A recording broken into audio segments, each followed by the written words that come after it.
another special episode of Spark Your Fire. We are always trying out different things, all right? So, John, I think this time we are going to this is like a webinar type of session this time, actually. And the reason for that is because John and I, like we said last time, with these Sydney to gold prices or Sydney to different type of capital city prices comparison, it's really, really difficult to explain without visualizing the graphs. So, that's why I thought it would make sense for us to be able to go through or do it this time as a webinar instead of just a podcast. And John is really actually going to drive his part this time. I'm certainly looking forward to it, John. Anyway, how are you doing? Yeah, really good, really good. Looking forward to today. There's some really interesting things that you would never have, that no one would have ever seen before. Trying to really get under the bonnet of how to know whether real estate is expensive, and if so, how much, and if so, compared to what. It's really going to be good stuff. Stick around. Yeah, I think so. It's basically combining the best of property economics with the historical data to a degree, isn't it? So. Anyway, so I think that's good, and as always, welcome to our show. This today is all about different comparisons, and I think we're so used to looking at prices just on a dollar basis, but you'll probably find a very different perspective when you actually look at when you compare prices from a ratio perspective, and that's what John is really going to dig in today. So anyway, I think we've set the scene. Without any further ado, John, let's dig in. All right.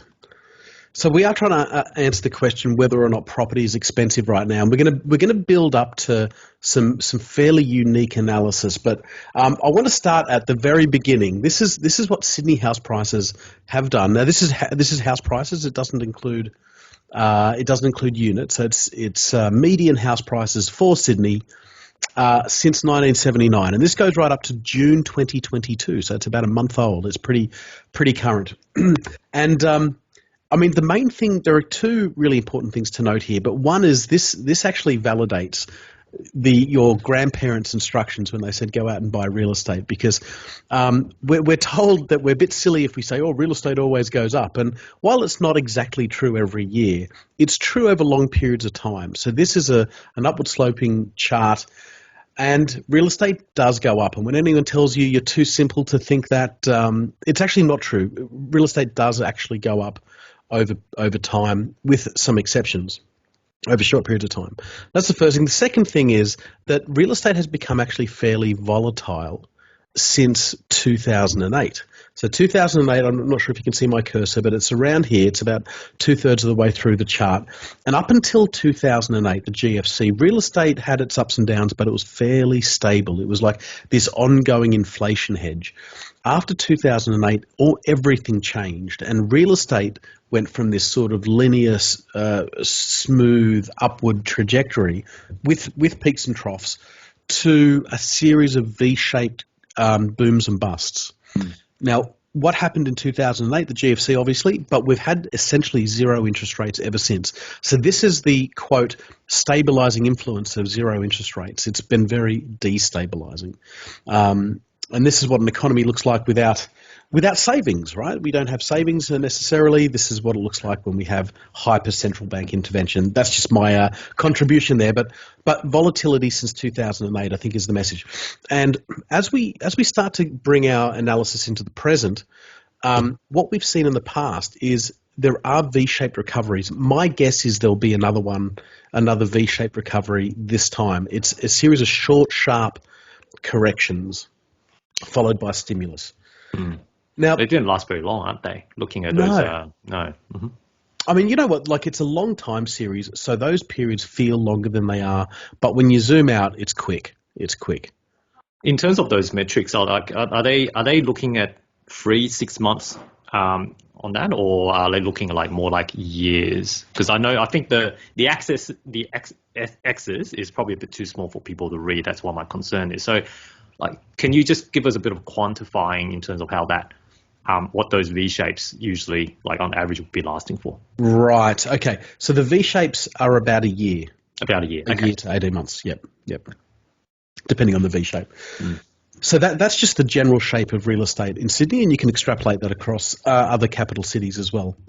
If we move on to something else that's interesting, but a little bit of a tangent, this is what happens when we overlay stock market crashes onto the real estate market. Now when the economy goes bad and the stock market tanks, there's a temptation to project that doom and gloom onto the real estate market.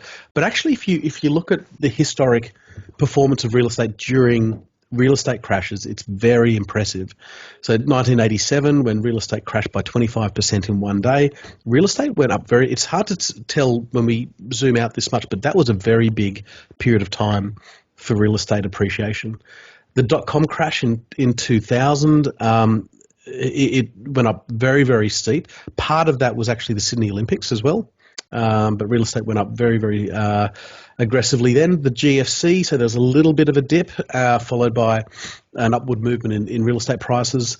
And then we had the COVID lockdowns. So remember the COVID lockdowns, the stock market went down by about 30 to 35%. And then, so there's a little dip in real estate and then a big boom. Now, the two reasons why this tends to happen. One is that real estate represents a flight to safety. So it's a tangible asset. There's that flight to safety element.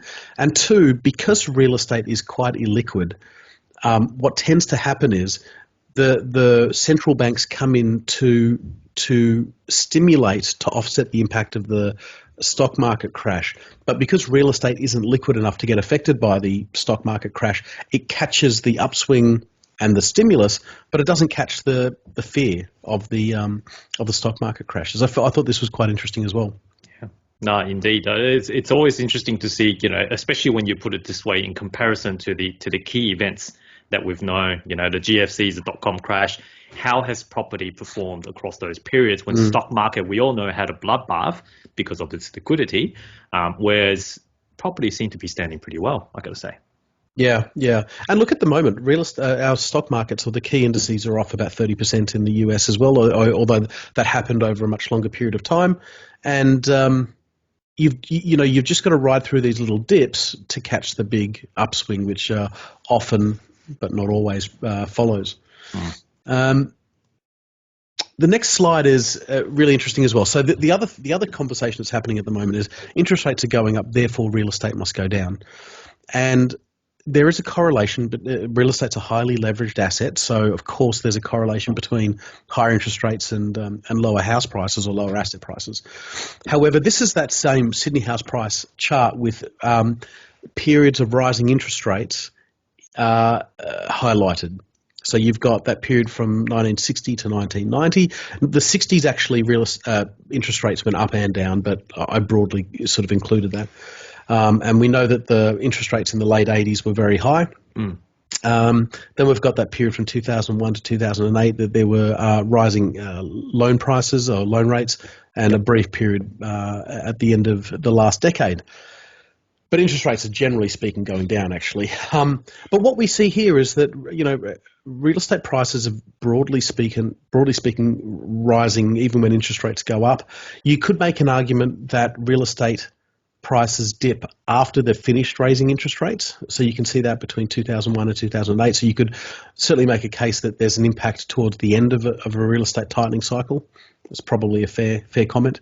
But the big example that people use is if we look to the left of the chart, so this chart begins in 1979, but if you take 1970 to 1990, real estate prices, the average price in 1970 was $18,000. That was the median price of a house in Sydney. And by 1990, it had gone up tenfold to $180,000.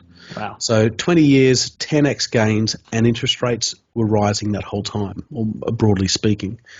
So we just need to be careful that we don't oversimplify real estate to this univariable asset, which is it's only dependent on rising interest rates. It's dependent on a bunch of things. Obviously, population growth is a big thing, but land releases, cost of materials, all these sorts of things. Don't fall into the trap of just saying interest rates are going up, therefore real estate has to come down.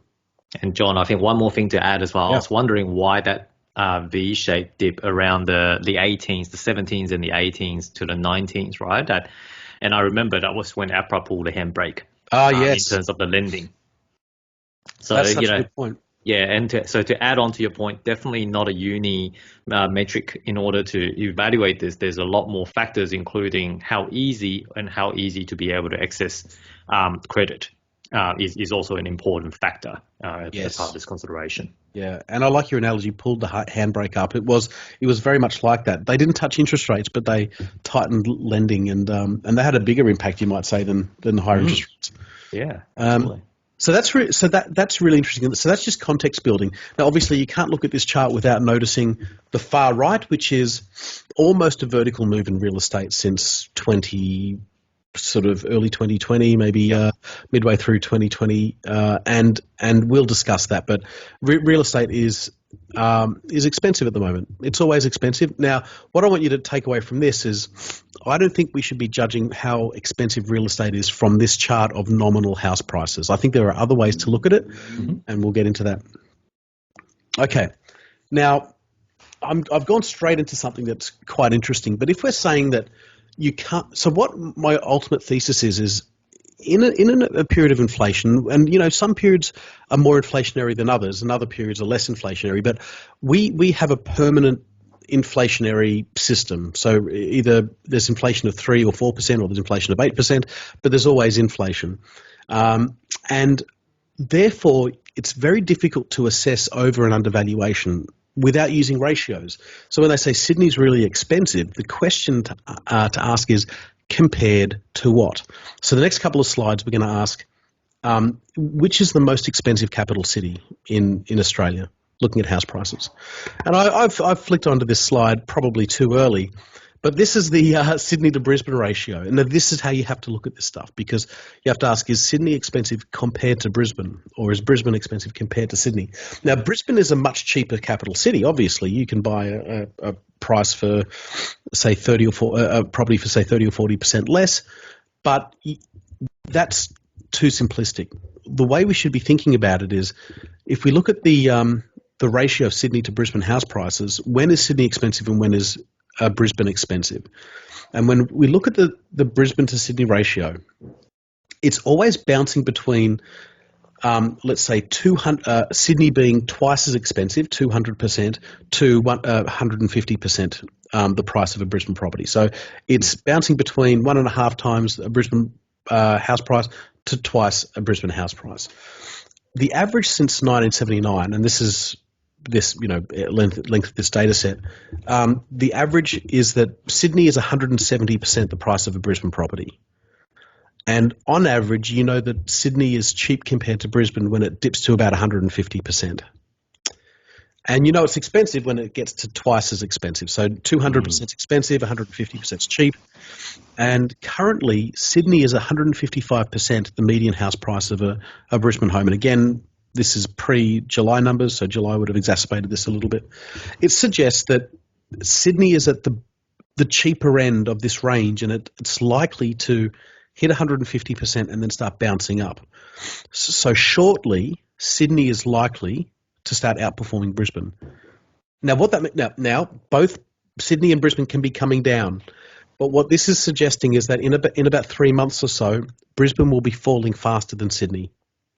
And it suggests overall that Brisbane is, versus history, about 9% overvalued compared to Sydney. Yep. Now, Dave, I know you've got a dog in this fight, owning property in both of these capitals.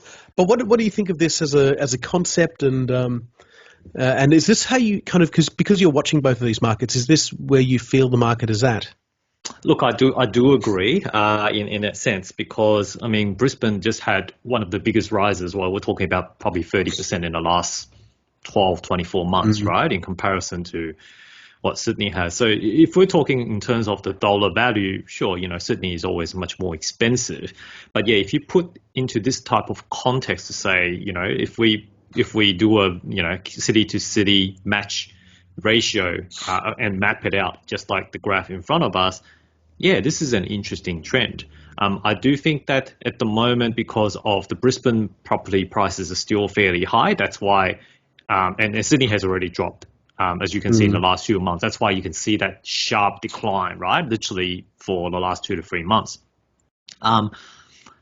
But if Brisbane continues, if Brisbane also starts to drop, and it depends on the velocity of the drop, this graph will probably swing back again towards back into the 150 to 200% range, right? And it will stabilize around that, just as per the previous historical models.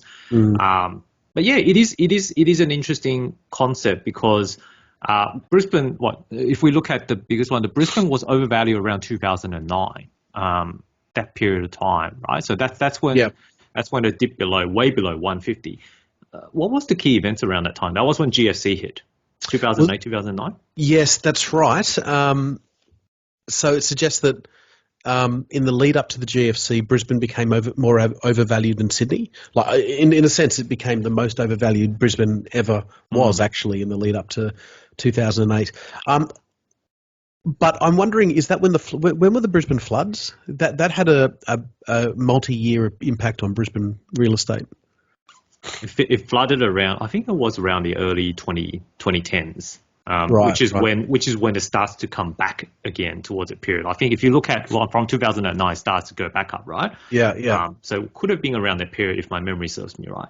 Now the interesting thing is, according to this is saying that the Brisbane floods were a coincidence. The reason that Brisbane underperformed in the 2010s is not because of the floods. It's because it went by 2010 or 2009, Brisbane was way overvalued. And it had nothing to do with it. So it was just the markets rebalancing.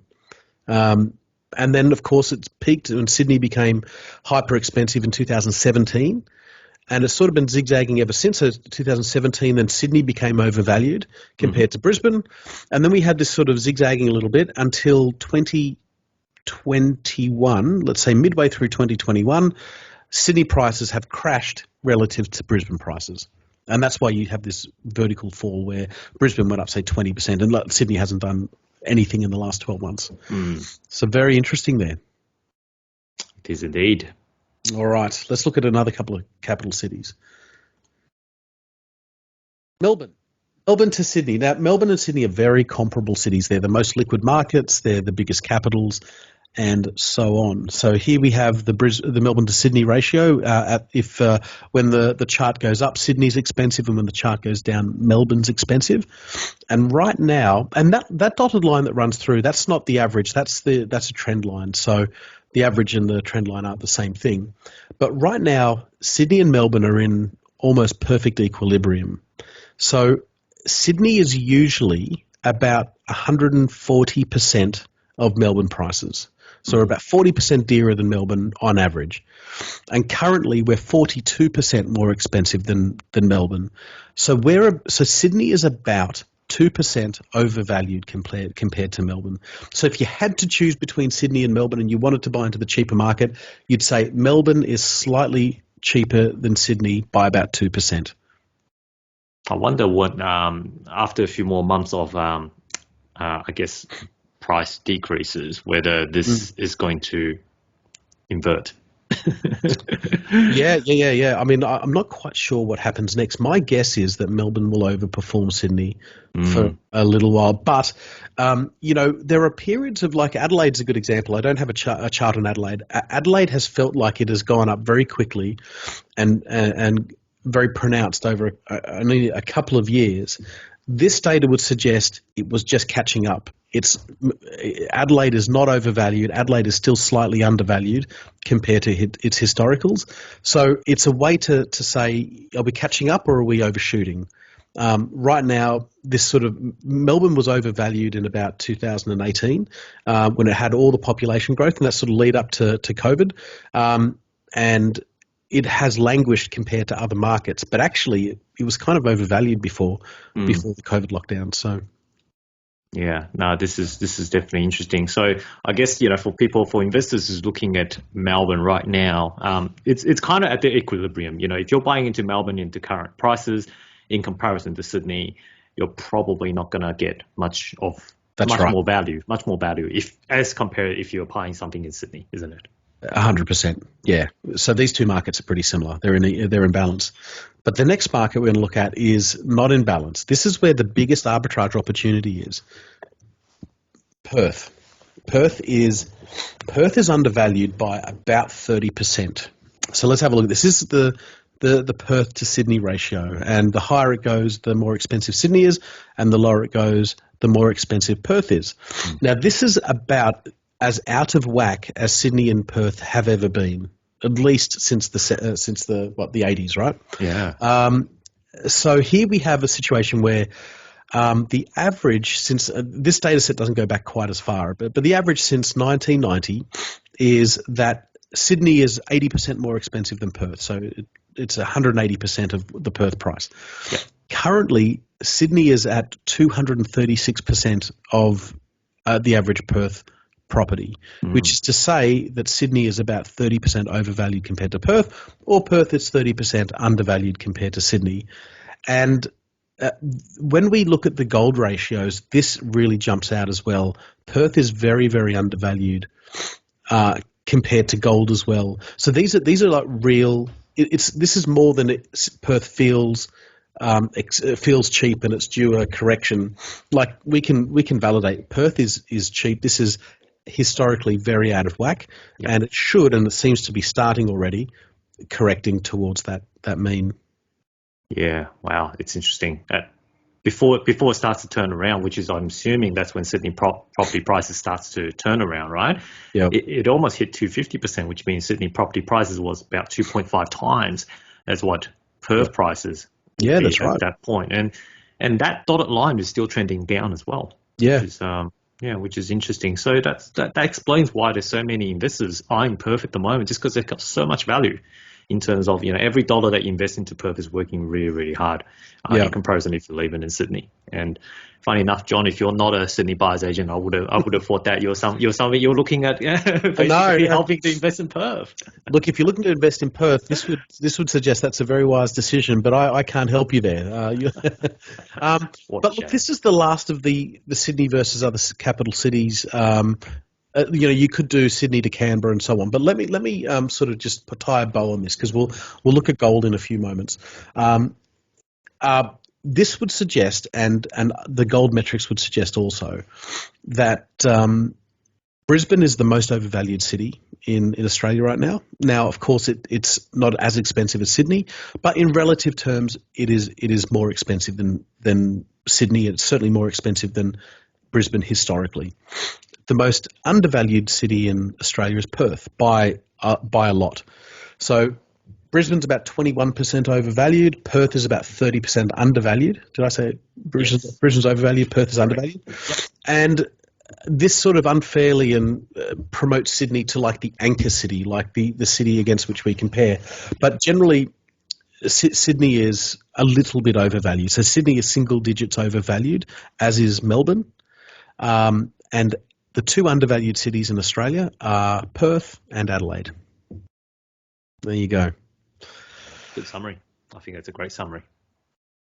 But Adelaide is nearly equilibrium, so it's only. It'll be great to have the Adelaide diagram on here. But anyway, I mean, John, I think you got the point. Maybe next week. Yes, I think you got the point. So just a couple more slides. So I want to introduce gold now. So why is gold important as a way to evaluate value over long periods of time? Now, the problem with this chart, and I'm going to go right back up to the beginning, right? The problem with this chart is that we're measuring Sydney house prices in units of currency. Now, currency we know is losing value every year under a dynamic we call inflation. So every year, $1 becomes slightly less valuable than the year before. So you can't measure a Sydney house in a 1979 dollar and say and then compare a 2022 house in a 1979 dollar. It's like me measuring myself, changing the length of the ruler, and then saying, "Oh, I'm 7 foot now." So my height's changed. Actually, my height hasn't changed. The ruler has changed, and in this case, that ruler is Aussie dollars. Aussie dollars are changing every year. So you need to find an anchor, a unit of account that doesn't change, and historically, that unit of account has been gold. Now, You could use bushels of wheat and barrels of oil because you don't want to compare. You don't want to compare house prices to paper currencies. But the reason we use gold is because gold has historically been a monetary metal. So we don't compare Sydney house prices to diamonds or copper or anything like that. We compare it to gold. All right. Now, the reason that's also important is because if I was to put a chart of bread prices on the screen or movie ticket prices would look like that as well. So would bread prices. Inflation's making everything look more expensive. Now, what we want to be able to move our thinking towards is if movie tickets have become have gone up 4 times in 1 decade, but real estate's only doubled. Real estate is relatively cheap compared to movie tickets, or relatively cheap compared to all the other goods in the economy. So you can't just look at this chart and say real estate's therefore expensive. What if everything else is going up faster? Make sense? So let's compare it to gold because gold is the closest thing we can get to money. This is what Sydney house prices looks like in terms of gold. And now this is interesting. Now we have to get away from this idea that in real terms prices are always going up because they're always going up in nominal terms. But Sydney is currently, the average median Sydney house price is currently 523 ounces of gold, right? This is back to 1979. So what this says is that real estate is actually trapped in a valuation channel. It just moves from overvalued to undervalued to overvalued to undervalued, and it's going to do that forever and ever and ever. Even though the prices will be going up, it'll actually be doing this. Now, Dave and I, we did a webinar in 2020,1st of April 2020, April Fool's Day actually. And on this day, we were down. I'm not sure if you can see the cursor, but we were right on that 400 ounces line, and we were going into COVID lockdowns, and everyone said Sydney real estate's going to plunge by 30%, and I said real estate is going to go straight up. And the reason for that is I knew it was bouncing off this line. It was already extremely undervalued by the end of 2019. Real estate was very cheap by the end of 2019. So it couldn't really go down. It had already done its correction. So Sydney real estate tends to bounce between 400 and 600 ounces. It's just sort of zigzagging between these two lines, right? Now, in the 80s, it was around 200 ounces, but that was before the period of deregulation in the banking sector.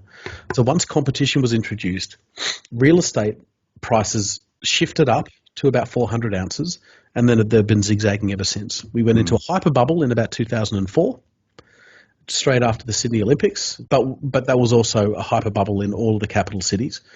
And the real estate market has been correcting ever since, and now it's comfortably within this valuation channel of 400 to 600 ounces. Currently, it's 523 ounces, which is sort of 2/3 of the way towards the top of that range. And it's about 10% above its sort of long-term average. So its long-term average is just below 500 ounces. That's the long-term average. So right now we're at 523 ounces. So it's expensive. But the way to think about it is Sydney is at the same price it was in about 2021 or November 2018 or April 2016 or March 1997. That's what the prices are. And if you ask me, would you have wanted to buy in March 1997? I would have said yes. Absolutely. Right? That's a 200 ratio. Yeah, that's right. 200 ounce. Now, what's going to happen is this line is going to then drop to that 400 ounce level. I would suggest that's where its stop is. And don't forget, this doesn't include July, so it would be already a bit lower than this. But then it'll bounce back up. So the point of this is not to tell you that Sydney real estate is cheap. Sydney real estate is expensive. Sydney real estate is probably slightly overvalued at the moment. But what the point of this slide is to say is that it's not in the bubble that you think it's in, because it's not in the bubble that that very first slide suggests. It's actually around its long-term average. What we've seen is a period of enormous currency devaluation across the globe. That's what we're seeing. Real estate hasn't really done anything. So So you can buy real estate comfortably if that's what you want to do, because there are bubbles everywhere in the economy, and real estate really isn't one of the big bubbles. If you did the Dow Jones to gold ratio, the stock markets are in a bigger bubble than real estate is historically. That's enough of my jibber jabber. Any thoughts so I can catch my breath? That's really good, John. I think it definitely this is the slide that would change people's perspectives, because when you take that inflation component out, this is really where it shows the true value of the asset. Is it really overvalued, or is it undervalued? How much is it overvalued by? So yeah, no, look, I think this is really great. And gold is just one of those things that you use, John. I think if people can map this based on any kind of like silver, let's say, for example, any rare metal kind of stuff, I would say they'll probably give very similar type of results. Don't you? Do you agree, John? Yes, I mean, silver swings a bit more, but it's another monetary metal. But what you want to compare it to stuff that doesn't get printed. Yeah. So you want to commodities are good all the time, basically, and just keep. Yeah, definitely. But the other thing is you want to compare it to commodities that don't get consumed. So oil gets dug up, but then it gets consumed, whereas gold gets hoarded, silver's got some industrial uses, but there is something special about gold that makes it the most monetary of all the metals, because it gets kept. It doesn't get consumed and then sort of become vapor at the back of your car. Yeah. But look, there are a couple of other things to say. Remember in 2003, between 2003 and 2013, real estate didn't go up very much. That's because it was working off all of this overvaluation in 2003, 2004. And it took nearly a decade to work off this overvaluation. What I want to convey to you is that's not where we are now. If we're in a rising market towards the end of this year or beginning of next year, that would make sense, because this has to reach undervaluation. It has to go down to the support line and then probably go back up. Don't think that this is one of those periods of excess bubbles. It's not. This is not one of those periods of excessive real estate speculation. And let's have a look at Brisbane. Now, I could have put all the capitals here, but I chose just Brisbane because Brisbane's interesting. Sydney and Melbourne are very similar, so we don't need to show that. Perth would show incredible undervaluation in Perth. We've covered that. I just want to show you Brisbane to gold. So Brisbane to gold. Brisbane to gold also suggests that real estate as an asset class is not in a hyper bubble. The hyper bubble was at the beginning of the century. Brisbane is still above its long-term average, but it's only about 5% above its average. It's 21% above its all-time average. It's about 5% below its average for the century, whereas Sydney is, say, 15% below its average for the century. So, right now the average price of real estate is 279 ounces, whereas that's the average, whereas it's currently at 338 ounces. So it's about 21% overpriced. Yeah. So while it's overpriced, but it's not vastly overpriced at this point in time, is what you're trying to convey there, isn't it? About 20%. That's 20% right. 20% over. And Brisbane seems to be within this corridor here of between 200 and 300 ounces. And when it gets above 300 ounces, that's when it starts to look expensive. And when it goes below 200 ounces, it's looking very, very inexpensive. But real estate is, but Brisbane hasn't corrected yet. Whereas, and that's the reason. The reason is because it was quite undervalued in 2017. And then since then, it's essentially been going upwards. So now that's another reason or another evidence to support that right now Brisbane is overvalued to a degree. Yeah, it's overvalued compared to the other capitals. It's slightly overvalued compared to its history. But I guess the main takeaway is that real estate, I don't think, is in the bubble that we think it's in. I think that came out of a period of very, very aggressive currency devaluation, and it's distorting how we think about what things are worth. Yeah, and this would give you the perspective and the evidence to say that, by taking out of the currency devaluation model, this is what's really shown its true value when you compare to the gold as an example. Yep. That's right. Yeah. Oh, very good. Very That's good. all John. I had for you. I'm impressed as always, mate. When it comes to these, and a lot of our listeners wouldn't have gone through these type of things unless, of course, they gone through the webinar with us back in April. So, I certainly would suggest that. If you are tuning in today through the podcast, I would definitely recommend you to check out the YouTube video, because a lot of the explanation here would not make sense without seeing the slides in action.